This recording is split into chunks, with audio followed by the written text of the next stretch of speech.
오늘은 사도행전 25장 그리고 26장에 걸쳐서 본문 말씀을 중심으로 당신도 나와 같이 되었으면 좋겠습니다 라고 하는 제목으로 말씀을 선포하고자 합니다. 더 구체적으로 표현하면 당신도 나와 같이 되었으면 좋겠다라고 하는 말은 바울이 한 말입니다. 조금 더 풀이하면 나처럼 당신도 행복한 사람이 되었으면 좋겠다는 표현입니다. 그는 무엇을 근거로 그렇게 말하는 걸까? 그걸 잘 오늘 말씀을 통해서 들으시기를 바랍니다. 그것은 곧 하나님이 우리에게 가르쳐 주시는 행복의 근거로 성경은 우리에게 보여주고 있다는 사실을 잊지 말아야 합니다. 우리 물으면 우리 사람들에게 당신 행복합니까? 이게 어떤 면에서는 최고의 물음이고 거기에 대한 답을 내리고 살고 싶어서 찾고 또 몸부림을 치고 있는 게 인간의 모습이 아닌가 그렇게 생각이 듭니다. 제가 목회자 한마디에 기록된 것처럼 나 스스로에게도 나는 행복한가? 그런데 성령께서 저에게 마음에 감동해 주시기를 우선 행복한가라고 하는 물음에 답해 보려고 하니까 무엇을 근거로 행복하다고 말할 수 있을 것인가를 생각해야 한다. 그러면서 오늘 말씀으로 인도받아서 저는 답을 얻고 확신하게 되고 행복한 가슴을 갖게 됐습니다. 사람마다 행복의 근거가 다를 수 있지만 역으로 우리는 행복의 근거도 성경에서 무엇을 근거로 행복할 것인지를 배워야 한다라고 하는 것입니다. 나름대로 내가 행복하면 좋잖아. 나 행복하면 행복한 거잖아요. 그럴 수 있어요. 그거 존중합니다. 그러나 잘못된 행복의 근거도 얼마든지 있을 수 있어. 예를 극단적으로 표현한다면 마약을 하면 나는 행복감을 느껴. 그러면 그 마약을 내가 해야만 행복감을 느낀다면 그 사람 마약을 계속해서 그 행복감을 유지할 수 있도록 하도록 놔둬야 될까요? 우리는 아니잖아요. 즉 그러니까 나름대로 행복의 근거를 둘 수 있지만 행복의 근거도 성경에서 배워야 된다는 거죠. 오히려 그런 사실을 깨닫는 사람이 많지 않은 것 같아요. 행복의 근거도 하나님으로부터 배워야 되고, 근데 오늘 하나님께서 우리에게 바울을 통한 고백 속에서 가르쳐 줍니다. 그 행복의 근거를 배우시고 깨달으시고 행복하게 살아가실 수 있는 우리 성도님들 되시기를 축원합니다. 여기 본문에 보면요, 남루한 옷차림에 죄수가 되어가지고 이리저리 끌려다니는 죄수가 있었습니다. 또 한 사람은 자기 나라가 지배하고 있는 나라의 한 지역을 맡아서 통치하는, 오늘날 우리로 말하면 도지사 같은 총독으로 와 있는 사람이 또 한 사람이 있었습니다. 여기 지금 나타나 있는 사람이 세 분이 나타나고 있어요. 한 사람은 한 나라의 한 지역을 다스리는 분봉왕입니다. 참고로 분봉왕이라고 하는 말은 우리가 잘 듣지 않는 그런 표현이기 때문에 좀 설명을 드린다면, 당시 로마가 나라를 다스릴 때 한 나라의 왕이 다스리는 이제 전체, 우리나라로 만나면 전체 나라가 있잖아요. 나라가 있는데 그 나라의 영토의 일부를 나누어 가지고 다스리도록 통치권을 위임받은 왕을 말할 때 나눌 분자, 분봉왕. 원래 의미는 나라의 한 4분의 1 정도를 통치하는 그런 왕을 말할 때 분봉왕이라고 하는 말을 썼어요. 그러다가 점점 이제 더 잘게 나눠 가지고 땅을 통치하는 사람이라는 의미로 이제 영주라는 말이 나오고, 영주. 이 총독이라는 말은, 총독은 관할 구역이나 식민지를 다스리는 관리를 의미합니다. 우리로 말하면 도지사 정도에 해당되는 보통 총독은 사법권과 군사권을 가지고 있었어요. 대표적으로 예수님을 재판했던 빌라도 유대 총독입니다. 수리아 지역을 담당했던 구레네 총독 들 수 있죠. 오늘 본문에는 가이사랴 지역을 담당했던 베스도 총독이 소개되고 있어요. 그래서 총독 베스도가 나오고 분봉왕 아그리빠 왕이 나오고 이리저리 끌려다니는 죄수 바울이 나옵니다. 여러분 여기서 한 가지 질문합니다. 총독 도지사급에 해당되는 베스도, 분봉왕 나라의 한 4분의 1을 통치하는 분봉왕 아그리빠, 이리저리 억울하게 끌려다니는 죄수 바울. 여러분 되고 싶은 사람, 이 셋 중에 나는 어떤 사람이 되고 싶어? 자, 난 도지사, 나는 분봉왕, 나는 이리저리 끌려다니는 죄수. 언뜻 보기에 많은 사람들이 지금 어떤 사람이 되고 싶어 하죠? 막 도지사가 되고 싶고 대통령이 되고 싶고 왕이 되고 싶고 영주가 되고 싶고 그런 쪽 아니겠습니까? 셋 중에 한 사람을 고르라면 이리저리 끌려다니는 죄수 같은 바울을 고를 사람은 없을 거라는 생각을 해봅니다. 그런데 한 가지 더 묻습니다. 다시 묻습니다. 이 셋 중에서 총독, 분봉왕, 죄수가 있는데 이 셋 중에서 여러분 나와 같이 당신도 되었으면 좋겠습니다 라고 말을 했다면 누가 말을 했을 것 같아요? 내가 볼 때는 아그리빠 왕이 나처럼 좀 돼봐, 아니면 총독 베스도가 나처럼 총독이 얼마나 좋습니까? 부럽지 않습니까? 나처럼 되시오. 그렇게 해야 맞은데 오늘 본문에서는 이리저리 끌려다니는 죄수의 몸으로 있는 자가 지금 오히려 분봉왕이나 총독 베스도를 향해서 당신들도 모두가 내가 지금 결박당한 이 사실 빼놓고는 당신도 모두 나와 같이 되었으면 정말 좋겠습니다. 나와 같이 행복한 삶을 살았으면 좋겠습니다. 이런 말을 하고 있는 거예요. 그것도 억지로 꾸민 얘기가 아니라 담대하게 확신 있게 뜨겁게 하고 있는 거예요. 무엇이 이토록 이 사람으로 하여금 이런 고백을 하게 했을까? 이게 궁금하잖아.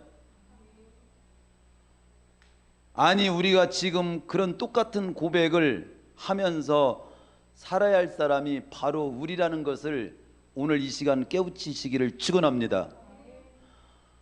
인생에 있어서 다른 사람들을 향해서 모두 나처럼 되었으면 좋겠다고 말할 수 있는 사람이 몇 명이나 될까요? 아니 이 자리에서 일어나 가지고 여러분도 나처럼 살아, 나처럼 행복해봐요, 이렇게 말할 수 있는 사람 한번 나 일어서 봐. 일어서 보시오. 어떤 면에서는 여기 이 동네 다 모든 주민들 다 모아놓고 이 말을 당당하게 뜨겁게 확신 있게 나처럼 행복한 사람 있으면 나와보라고 말할 수 있는 사람 일어서 보라고 하면 제가 볼 때 한 사람도 안 나올 것 같아요. 제가 착각인가요? 잘못 판단한 건가요? 그런데 오늘 본문에서 바울은 내가 결박당한 거 이것 말고는 나처럼 되었으면 좋겠다고 당당하게 뜨겁게 확신 있게 말하고 있는 겁니다. 지금 대체 어떤 상황입니까? 지금 바울은 지금요 그가 어떤 상황 가운데 이런 말을 하는 겁니까? 조금 더 이렇게 추적해 보면 이 바울은 예수님의 죽음과 부활을 전하다가 모세의 율법과 하나님을 모독하고 온 세상에 소란을 피며 돌아다니는 놈이라고 이런 제목으로 억울하게 유대인들에게 고발을 당해 가지고 가이사랴 옥중에 수감되어 있는 상태예요. 이 수감되어 있을 때 총독이 이전에 벨릭스 총독이 있을 때 이 사건을 받았거든요. 그런데 벨릭스 총독이 처리 못하고 미결수로 남겨놔가지고 바울을 새로 부임한 베스트 총독이 인계를 맡았어. 새로 이 취임한 베스트 총독을 축하하기 위해서 분봉왕 아그리빠 왕이 거기 내려왔어. 그래서 아그리빠 왕이 거기 있는 거예요. 그리고 이 분봉왕 아그리빠 왕에게 베스트 총독이 바울 사건을 얘기 도중에 꺼냈습니다. 꺼내는 과정에서 그 사람이 대체 누구냐고 해가지고 바울이 불려나온 겁니다. 불려나와가지고 바울 얘기를 듣는 중에, 변명하는 말을 하는 중에 바울로부터 들은 말이 오늘 말씀인 거예요.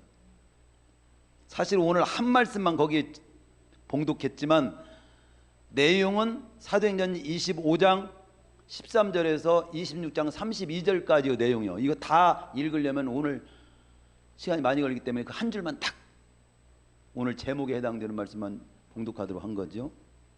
저는 오늘 모든 군더더기의 모든 말을 생략하고 바울이 이렇게 말할 수 있었던 이유에 대하여 본문을 중심으로 말씀을 드리려고 하는 겁니다. 즉 바울을 통해서 고백된 행복론,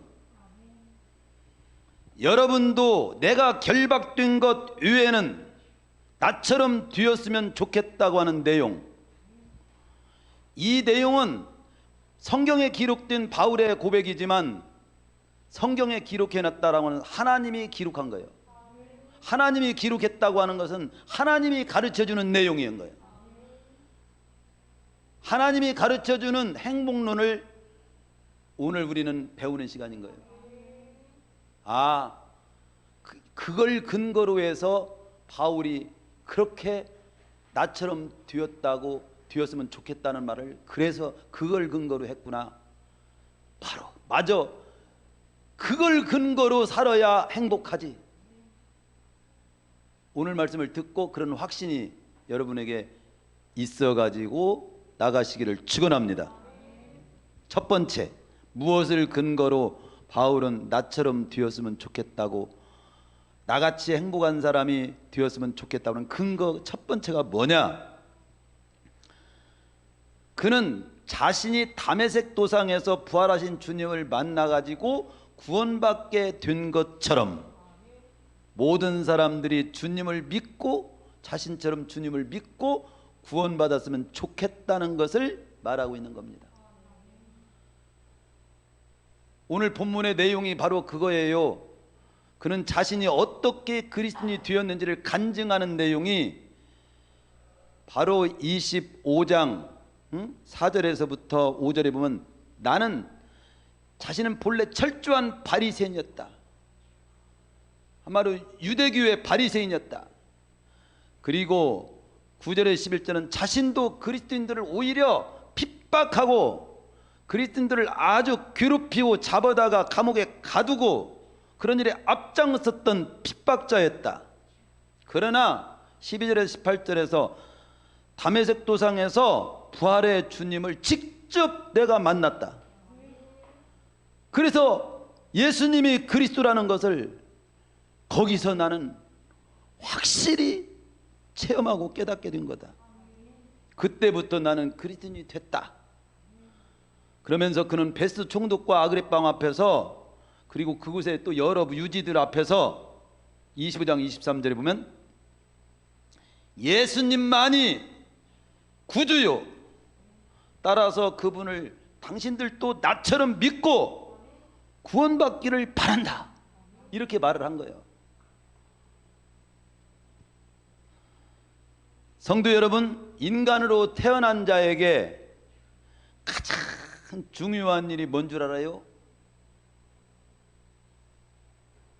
나름대로 나는 잘 먹고 잘 살고, 그 다음 결혼하고, 그리고 오래 살고, 뭐 취직하고, 온 세상을 구경하며 살고, 뭐 이런 것을 중요하게 나름대로 생각할지 모르지만, 성경에서 우리에게 보여주는 중요한, 성경에서 가르쳐주는 중요한 것이 뭐냐면, 예수님을 만나서 예수님을 구주인 걸 깨닫고 그리고 그 예수님을 믿고 영접해서 구원받는 일이 인간으로 태어나서 해야 할, 어떤 만나야 될 가장 중요한 일인 거예요. 오늘 이 자리에 예배에 참석한 사람들 가운데서도 아직도 예수님을 믿지 못하고 알지 못하고 그래서 구원받지 못한 상태에 있는 자는 오늘 진짜 잘 오신 거지. 인간으로 태어나가지고 가장 중요한 일은 예수 믿고 구원받은 일이라고 하던데 내가 이것 좀 한번 알아봐야 되겠다. 이렇게 결심만 해도 그 사람은 이미 축복이 시작된 사람이에요. 그러나 정말로 예수님을 믿고 구원받는 사람으로 살아간다면 최고의 축복을 일단 받은 거예요. 행복이 시작된 사람이에요. 성경에서 가르쳐주는 바입니다. 제가 주장하는 것이 아닙니다. 하나님께서 그렇게 가르쳐주고 있는 거예요. 요한복음 6장 40절에서도 예수님은 내 아버지의 뜻은 아들을 보고 믿는 자마다, 여기 아들은 예수님을 보고 믿는 자마다 영생을 얻는 이것이니 마지막 날에 내가 이를 다시 살리는 것이다. 부활해서 영생을 누리게 하는 것, 구원받게 해서 죽어도 다시 사는 부활과 영생을 누리게 하는 것이 하나님의 우리 인간을 향한 소원이라는 거예요. 누가복음 16장에 보면 모든 죽은 자의 소원은 믿고 죽었든 안 믿고 죽었든 소원이 딱 똑같아. 천국에 간 자나 지옥에 간 자나 한 가지라는 사실을 보여줍니다. 누가복음 16장 28절에 세상에 있는 내 형제들만큼은 고통받는 곳에 가지 말고 지옥에 가지 말고 천국에 꼭 오게 해 주십시오. 천국에 못 간 지옥에 간 영혼은 이 고통받는 곳에 오지 않게 해 주십시오. 천국에 간 영혼은 이 천국에서 꼭 다시 만나게 해 주십시오. 그러니까 우리 나이 드시고 어르신들 이제 돌아가시면서 부탁하는 게 나 죽거들랑 제사 꼭 좀 챙겨줘라. 그런 유언 같은 거 하지 말고 천국에서 다시 만나자. 예수 잘 믿고 구원받고 구원받는다게 살다가 와. 그것을 유언으로 남겨야지. 이게 성경에 뭘 중요한지를 모르면 뭘 부탁해야 될지도 모르는 거예요. 무엇이 중요한지를 알을 때 부탁도 제대로 할 수 있는 거예요. 유언도 제대로 할 수 있는 거예요.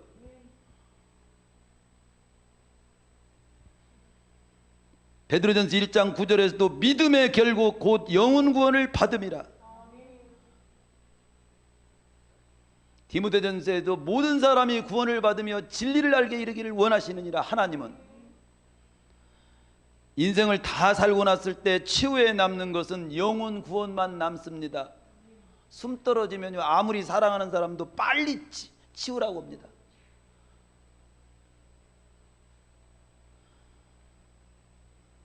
가서 화장터에서 딱 한 줌의 재로 금방 나와. 2시간이면 나와. 최후에 남는 것은 영혼 구원만 남습니다. 영혼 구원 없으면 당신의 인생은 어떻게 살았든 아무 소용없어. 영혼 구원이 최고요. 예수 믿고 구원받는 거. 당신이 총독입니까? 분봉왕입니까? 결박된 것 이외에는 나처럼 당신도 구원받고 살았으면 좋겠어요. 이 말인 거예요. 이 간증을 한 건. 오늘 본문 18절에 바울이 밝힌처럼 우리 모두는 어둠에서 빛으로 사단의 권세 아래서 하나님께로 돌아와서 죄사함 받고 하나님 백성답게 살아야 합니다. 그게 나처럼 되었으면 좋겠다라고 하는 근거 첫 번째예요. 두 번째 근거는 뭐냐? 그는 다메섹 도상에서 주님을 만나 구원받고 난 후에는 그 물은 질문이 그거예요. 이제 제가 무엇을 하며 살아야 합니까? 무엇을 하리이까? 여기 사도행전 26장 20절에서는 아그리빠 왕이여 그러므로 19절에서부터 하늘에서 보이신 것을 내가 거스르지 아니하고 먼저 다메섹과 예루살렘에 있는 사람과 유대 온 땅과 이방인에까지 회개하고 하나님께로 돌아와서 회개에 합당한 일을 하라고 이 예수님을 전하는 일에 내 삶을 드리기 시작했습니다. 나는 이렇게 예수님을 구주라고 전하는 것이 너무나도 행복합니다. 이게 나에게 준 사명입니다. 이 사명 따라 살게 된 거, 당신도 나처럼 사명 따라 살기를 살았으면 좋겠다고 바로 그 얘기를 한 거예요. 그렇습니다. 구원받은 우리 모두는 사도행전 22장 10절에서 바울이 주님을 만난 후에 두 번째로 물었던 것처럼 주여 내가 무엇을 하리이까? 사명에 대한 질문을 하고 그에 대한 답을 가지고 살아야 돼요. 그 사람이 진짜 행복한 사람이요, 잘 사는 거예요. 인생에 있어서 구원당으로 중요한 만남은 사명과의 만남입니다. 모든 인간은 그냥 살기만 하면 안 돼요. 내가 왜 살아야 하는지, 왜 존재해야 되는지, 무엇을 위하여 살아야 하는지를 묻고 사는 사명적 존재로 살아야 되는 겁니다. 그냥 먹고 마시고 살 때까지 그냥 사는 건 돼지와 똑같은 거예요. 짐승하고 똑같은 거예요. 짐승은 사명이 없지만 하나님의 백성, 특별히 인간은 하나님이 나를 향한 뜻이 있고 존재한 목적이 있는 거예요. 이런 물건 하나하나가 다 목적이 있잖아요. 근데 하물며 하나님 다음으로 존귀하게 지어진 인간이 그냥 먹고 살다가 죽는 것으로 끝나게 돼 있지 않아. 구원받고 이 땅에 사는 동안 나를 향해서, 나를 통해서 하시고자 하는 뜻이 있어. 일이 있어. 그게 사명이야. 로마서에서도 이 두 가지를 중요하게 다룹니다. 로마서 11장까지는 어떻게 하면 구원받느냐, 12장부터는 구원받은 자는 그 다음 어떻게 사느냐, 사명의 문제, 삶의 문제를 다루고 있는 거예요. 그래서 그리스도인으로 산다는 것은 주님 믿고 구원받고 산다는 것이고, 구원받은 나를 통해서 하시고자 하시는 일이 무엇인가를 묻고 산다는 의미가 그리스도인으로 산다는 말 속에 들어있는 겁니다. 예수님을 만나서 구원받았습니까? 여기에 아멘 할 수 있도록 그것부터 정리해야 돼. 인생 사는 동안에 시간 다 보내면 안 돼. 아울러 구원받은 나는 이제 무엇을 위하여 어떻게 살아야 하는지를 주님으로부터 묻고 거기에 대답을 하고 살아야 돼. 요한복음은 21장으로 끝나지요. 꺼주세요. 옆에 도와주세요. 그러나 잘 보면 요한복음 21장은요 20장에서 끝납니다. 내용은 20장 31절에 보면 내용이 뭐라고 되어 있는지 한번 찾아볼까요? 요한복음 20장 31절에 보면 오직 이것을 기록하면 너희로 예수께서 하나님의 아들 그리스도이심을 믿게 하려 함이요 또 너희로 믿고 그 이름을 힘입어 생명을 얻게 하려 함이라. 여기서 끝나는 거예요. 그런데 21장이 더 있는 거지요. 근데 21장으로 넘어와서는 무슨 내용이 더 덧붙여 있냐면 부활하신 주님께서 제자들에게 나타난 사건이 나옵니다. 그리고 베드로에게 사명을 주신 내용이 싣고 있는 거예요.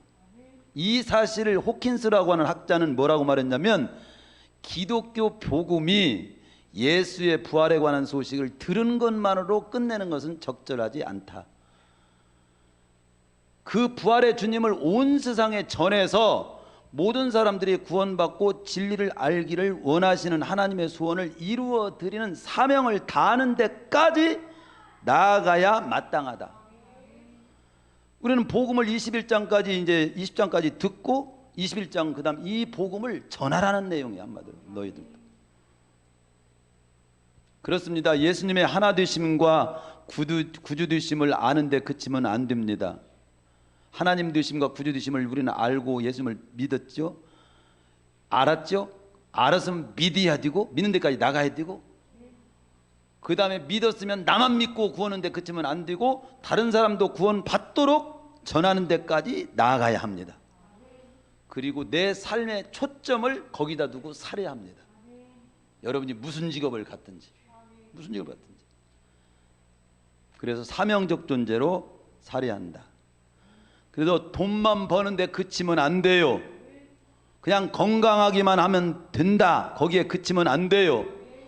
그냥 나는 성공해야겠다, 성공하는데 그치면 안 됩니다. 대학교에 입사시험에 합격한데 그치면 안 됩니다. 내가 벌은 돈으로, 성공한 그 성공으로, 합격한 그 합격으로 하나님이 맡긴 사명을 감당하고 하나님이 기뻐하시는 삶을 사는데 그것을 쓰는 데까지 나가야죠. 단순히 돈만 벌고 돈 많이 벌고 어떻게든지 돈만 벌고 돈 많이 벌고 하고 돈 팍팍 쓰면서 살고 싶다, 여기에 그래가지고 집중해서 예배도 안 드리고 그냥 무슨 요즘 말하면 죄송합니다, 저는 전문가는 아니지만 증권 말고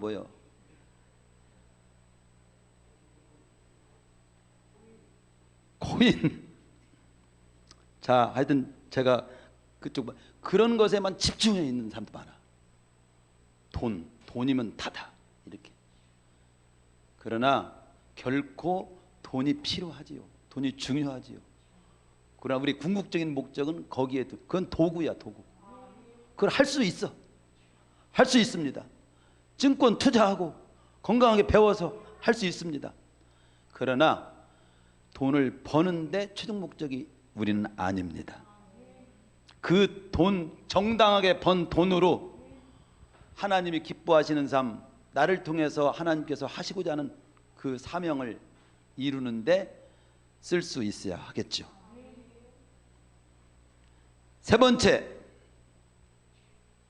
그러니까 지금 사도 바울은 당신들도 나처럼 구원받고 살았으면 좋겠다, 그 말한 거고, 나처럼 주님이 맡긴 사명 따라 살았으면 좋겠다, 그렇게 지금 말을 한 것이고, 세 번째는 나처럼 당신들도 좋겠다고 하는 그 말씀 속에는 어떤 것을 근거로 해서 그렇게 바울처럼 살았으면 좋겠다는 말을 하고 있는가를 연구해 보면, 검토해 보면, 바울은 지금 자신은 이제 언제 죽어도 자신에게는 다시 사는 부활이 있고 영생이 있는데, 그 부활과 영생을 주님과 함께 누릴 걸 생각하면 현재 내가 죄수로 묶여서 다니고 여러 가지 핍박을 당하고 때로는 배고프기도 하고 때로는 억울하게 몰매도 맞고 이런 거 하나 문제되지 않습니다. 현재의 고난은 장차 주님과 함께 죽어도 다시 사는 부활과 영생을 누릴 것을 생각하면 좋게 그거랑은 비교할 수가 없습니다. 그 소망을 가지고 사는 자기처럼 당신들도 그 영생에 대한 소망, 부활에 대한 소망을 가지고 살았으면 좋겠습니다. 그 의미가 들어있는 거예요. 성경 여러 곳에서 바울은 그 고백을 해요. 로마서 8장 18절에 방금 제가 말씀한 것처럼 생각하건대 현재의 고난은 장차 우리에게 나타날 영광과 좋게 비교할 수 없다. 이 땅에 아무리 좋은 것이 많아도 장차 주님과 함께 누릴 부활과 영생하고는 비교할 바가 못 되고, 이 땅에 아무리 고난이 있고 힘들게 살아도 장차 누릴 영광과 그 세계에 비하면 그 고난은 아무것도 아니야. 고난은 여기에서 당하는 고난 10배를 당하고라도 그 영광, 그 세계를 누리고 사는 쪽으로 가야 돼. 그 소망이 바로 바울에게 자기에 있다 이거예요. 예수님이 구원받은 자에는 바로 그 소망이 있는 거죠. 고린도서 5장 1절에서 또 만일 땅에 있는 장막집이 무너지면 하나님께서 지으신 집 곧 손으로 지은 것이 아니요 하늘에 있는 영원한 집이 우리에게 있는 줄 아느니라. 우리 연세 많으신 어르신들 이제 아이고 몇 날 후에 이제 나는 칼날만 남아 있어, 이렇게 기가 쭉 빠져가지고 그렇게 근심스러운 모습으로 절대 사시지 마세요. 내 땅에 있는 내 육신의 장막집이 무너지면 나는 하나님의 나라로 이사가는 날이요. 할렐루야. 하나님께서 지으신 집 곧 손으로 지은 것이 아니요 하늘에는 영원한 집이 우리에게 있는 줄 알으라. 고린도 5장 1절에 한 말씀 꼭 기억하시고, 저녁에 주무실 때 덜덜덜 떨면서 주무신 사람이 있어? 아이고 두려워, 잠잘까 두렵다, 이런 사람이 있어? 그냥 이게 누워 맘 놓고, 그럼 어느 날 잠들지요.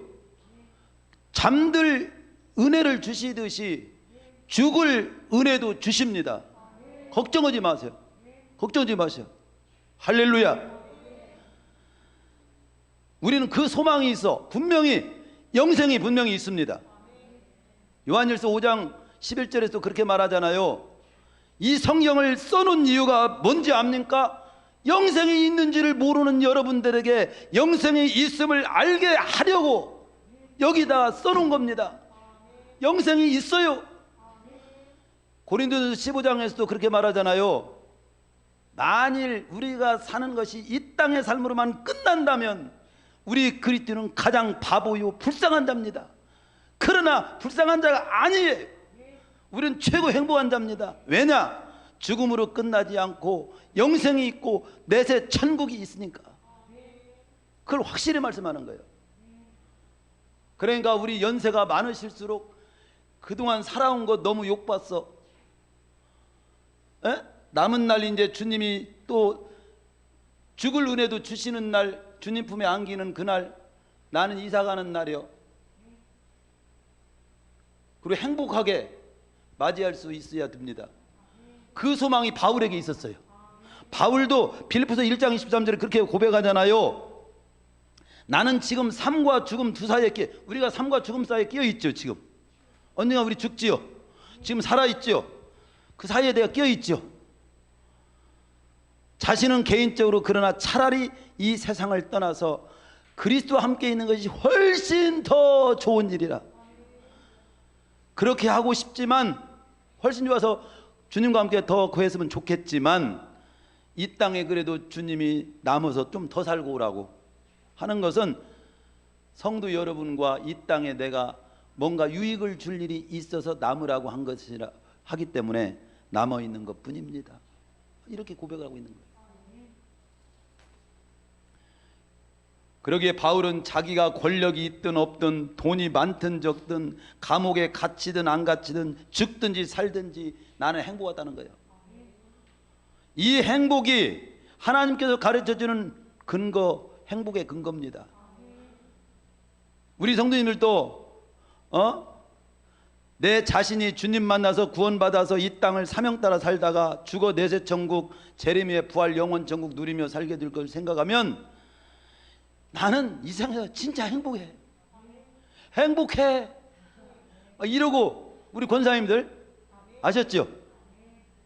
집사님들, 연세 많으시는 우리 어머니 아버님들 그렇게 마음을 가지시기 바랍니다. 아니 우리도 똑같아요. 젊은 사람이나 나이 먹은 사람의 갈 날은 아무도 몰라. 순서 모르는 거예요. 마지막 한 가지는 바울은 여러분도 나처럼 되었으면 좋겠다는 근거 하나가 남았는데 그게 뭐냐면 삶을 별일을 만나더라도 나처럼 삶을 해석하고 살았으면 좋겠습니다라고 하는 그 말을 하고 있는 거예요. 여기다 그렇게 직접적으로 말하지는 않았지만 그런 내용을 보여주고 있습니다. 그는 자신이 지금 어떤 처지에 있더라도 어떤 일을 만나더라도 그 일에는 주님의 선하신 뜻이 담겨 있는 것이고 그리고 주님께서 인도하시고 있는 중이고 함께 하시고 있는 중이라고 그는 믿었습니다. 그렇게 삶을 또 해석하고 살았습니다. 그러니까 자기가 지금 감옥에 있든 억울하게 핍박을 당하든 주님이 아시고 주님이 인도하시고 있는 중이고 주님이 함께 하시고 있는 중이니까 그리고 그곳에를 또 이루실 뜻이 있다고 생각하니까 문제가 전혀 안 돼. 행복한 거예요. 빈들이나 궁궐이나 초막이나 궁궐이나 감옥이나 감옥 아닌 곳이나 농사 지을 때나 공무원 할 때나 돈 벌을 때나 안 벌을 때나 주님께서 인도하시고 있는 중이고 그곳에 하나님의 선하신 뜻이 또 있고 주님께서 함께 하시고 있는 중이니까 행복한 거야. 나처럼 이렇게 삶을 해석하고 풀어가는 사람이 되었으면 좋겠습니다. 그런 의미가 들어있는 거예요. 바울은 지금 높은 지위를 얻은 것도 권력을 잡은 것도 아니고 좋은 아파트를 산 것도 아니고 사랑스러운 처자식이 있는 것도 아닙니다. 그는 처자식도 없었어요.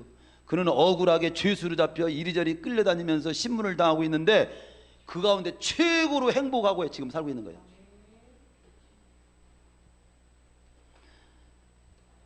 주님이 자신을 인도하시고 있는 중임을 알고 있었어요. 함께 하시고 있음을 알고 있었어요. 지금 당하는 삶 속에도 하나님의 선하신 뜻이 들어있다는 그 뜻을 이루는 일에 초점을 맞추니까 귀한 삶인 거예요. 실제 다른 곳에서 보면요, 주님은 그를 언제나 인도하시고 있다고 하는 사실을 바울은 많이 체험했어요. 사도행 16장에 보면은 비두니아로 가고자 애쓰되 예수의 영이 허락하지 않은지라. 잘못 가면 막으시기도 하고, 그리 가지 말고 이리로 가, 거기서 전도하지 말고 여기 가서 전도해, 이렇게 감동도 주시는 거예요. 인도요 그게. 또 사도행전 23장에 보면요, 11절에 보면요, 담대하라, 네가 예루살렘에 나를 증거까지 로마에서도 증언하여 하리라. 그러면서 잡혀가는 상황 가운데서 주님께서 말씀해 주시는 거예요. 아, 주님이 지금 내가 잡혀가고 있는 중에서도, 죄수로 끌려가고 있는 중에도 함께 하시고 있네. 그걸 깨달은 거예요. 우리 성도님들도 이 삶의 해석법, 인도하시고 있는 중, 함께 하시고 있는 중, 이 일에도 하나님의 선하신 뜻이 있음, 나는 그 하나님의 선한 뜻을 어떻게 하면 그러면 이루어 드리면서 주님이 인도하심을 따라서 주님의 함께 하심을 받으면서, 생각해 보세요. 여기 가만히 보면요, 알고 보면 그는 이리저리 자기의 뜻과는 관계없이 끌려다니는 상황이지만 자신의 삶은 없는 것처럼 보이지요. 그러나 잘 보면요, 지나고 보니까 바울을 끌고 다니는 사람이 바울을 모시고 다녀. 알고 모시고 다니는 거야. 지금 그리고 바울을 신문하는 것 같이 신문 당하죠? 근데 알고 보니까 바울의 말을 듣고 있어, 높은 사람들이. 참 역설적이죠? 말씀을 마치겠습니다. 아테네 현자 솔론이 한 말 기억합니까? 누가 행복한 자입니까? 라고 물었을 때 그는 죽을 때 행복하게 죽을 수 있는 사람이 최고 행복한 자입니다. 누가 행복한 자입니까? 오늘 말씀처럼 바울처럼 예수 믿고 구원받은 사람, 사명 따라 산 사람. 그리고 또 뭐예요? 세 번째는 뭐였어?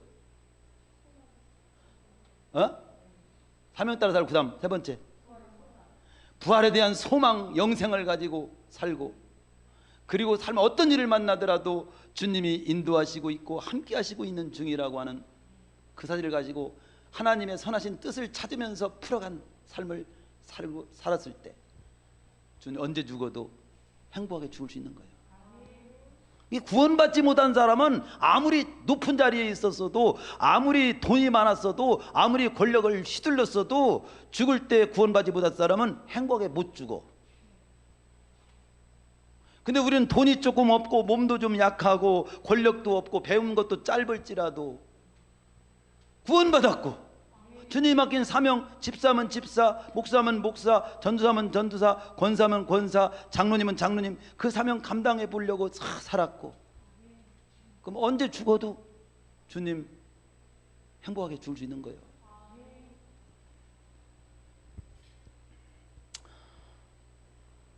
지금 자신이 결박당한 거 빼놓고는 부러울 것이 없다고, 행복하다고 이 바울의 고백을 보면서 신명기 33장 29절이 생각나더라고요. 거기에도 보면 이스라엘이여, 신명기 마지막 장에 거기 그렇게 끝나요. 이스라엘이여, 당신들은 행복한 사람입니다. 왜? 여호와의 구원을 당신들처럼 너같이 얻은 백성이 누구냐? 하나님의 구원을 받은 사람, 너같이 구원받은 사람이 누구냐? 오늘 우리로 말한다면 너같이 예수 믿고 구원받은 사람이 누구냐? 네가 얼마나 행복한 사람인지 알아? 너는 구원받은 사람이야. 너같이 예수 믿고 구원받은 사람이 누구냐? 이게 행복의 근거야. 또 다른 말로 보면 너와 같이 주님이 맡긴 사명 따라 사는 자가 누구냐? 네가 얼마나 가치 있고 귀한 걸 붙잡고 사는 줄 알아요? 다 같이 사명 따라 사는 사람, 당신도 그렇게 사명 따라 살으십시오. 또 너같이 부활에 대한 내세 천국의 소망을 가지고 사는 사람이 누구냐? 너는 부활과 내세 천국 소망을 가지고 사니 얼마나 행복하냐?